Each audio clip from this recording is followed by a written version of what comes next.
Today, I want to talk to you about purchasing new construction homes. And I want to share 10 tips with you on things to know and things to consider when purchasing them.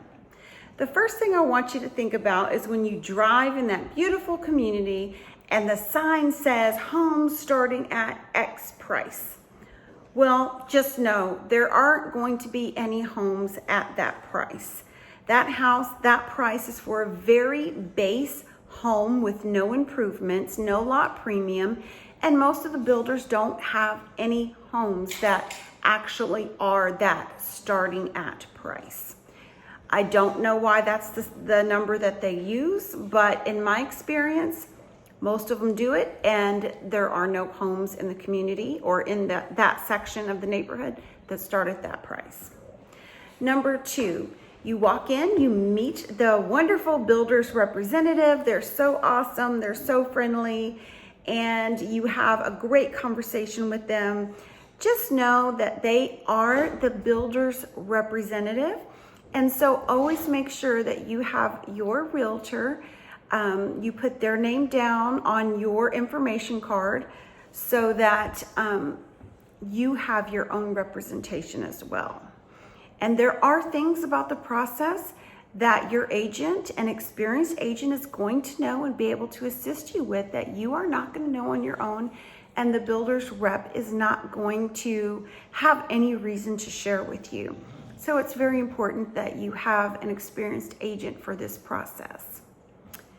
The third thing I want you to keep in mind is that the model home is just that. It is a model. It is designed to show every feature that the builder has to offer. It's designed to sell the sizzle. And so most of the homes will have $50,000, $100,000 or more in upgrades. And so you may fall in love with the model, the layout, the floor plan, that's great. But just know it feels so wonderful and you love it so for a reason. It is a very expensive marketing tool that's used to sell homes. And in most communities, the model is the home that they sell the most of because that's where people have the opportunity to go in and see what can be. But you always want to look at an inventory home and see kind of a better idea of what you're typically going to be getting. Tip number 4. Always keep in mind resale value when purchasing new construction. You don't want to be the largest home in the neighborhood, and as well as you don't want to be the most expensive home in the neighborhood by far. And so you want to have resale in mind, even though I know you're planning to stay there, raise your kids there, but a great opportunity could come available for you somewhere that you just can't pass up. And so you always want to be prepared to be very marketable on resale value. Tip number 5, always have your agent do a comparative market analysis for you so you see the numbers on what homes have sold for in that neighborhood. And that way you make sure that you don't overbuild or overpurchase when you're purchasing an inventory. Tip number 6, where to spend your money when you go to the design center and you're picking out upgrades. I always recommend that you spend strongly in the kitchen. Get the kitchens, sell houses, get the features that you really want in the kitchen, the upgraded cabinets, the appliances, the granite. I'm not saying go get a level 10 granite, but get something that you really like because it's very expensive and also very inconvenient to have the kitchen change later. Maybe a backsplash or so is not that big of a deal, but you know, some of the major things one thing leads to another, and it can be very costly and very time consuming as well. The second area that I would recommend that you spend money when you're building is on structural. So if you know that you want that fourth bedroom or that fifth bedroom or an additional bath, go ahead and do that. The extended covered patio, that's going to be off the roof line of the house. It's going to be much cheaper to do it when you're building than after the fact, unless you are in construction and it's not a big deal for you. So the other thing that I recommend is floors. I have replaced the flooring in my home because I didn't get the flooring that I wanted when I was building, and it's very inconvenient. It damages baseboards and other things, and that will have to be replaced. Lots of dust, there's lots of cleaning involved, and it's just very inconvenient, can be very costly. So unless you have a really amazing deal on flooring, I would look at trying to get a flooring that I really like when you're building, that you really like when you're building.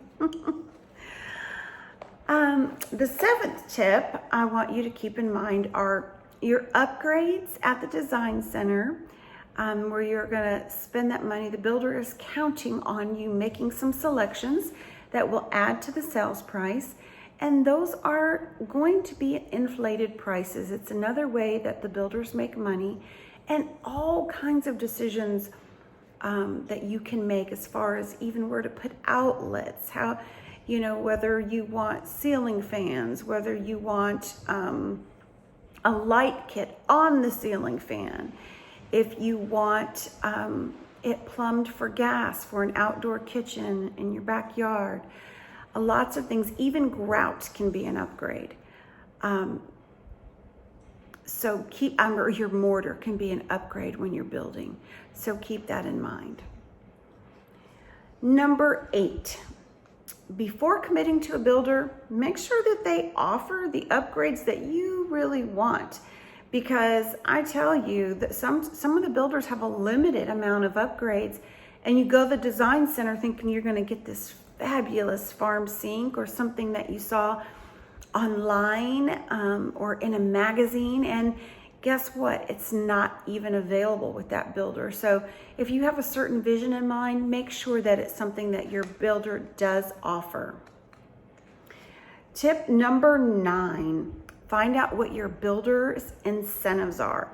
Now, most incentives are going to be tied to their lender and as well as their title company. They're all affiliated. And so the incentives will be through using their lender.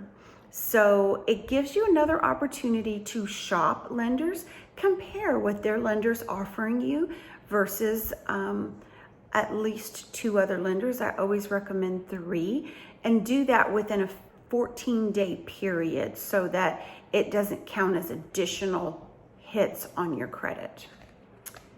Number 10, always get a home inspection. New construction homes are built by imperfect people, and so there can be flaws and mistakes. It's just normal to find things. So it's better to know in advance before you move in and before you have all your furniture in. It's very easy for the builders to go ahead and use that inspection as a punch list to go ahead and knock that out. When you're building, I recommend a pre-sheetrock inspection as well as a final inspection. And a lot of the builders will offer great home warranties that include everything from electrical, plumbing, structural, AC, but you're definitely going to want to find out what the builder's warranty is like and review that. But it's always easier to get stuff done before closing. Those are my 10 tips. If you enjoyed and you found it useful, please hit like and subscribe to this video, as well as I have some other videos for buyers about earnest money, what your earnest money is, what your option fee is when you're purchasing resale. And if you don't know exactly about what that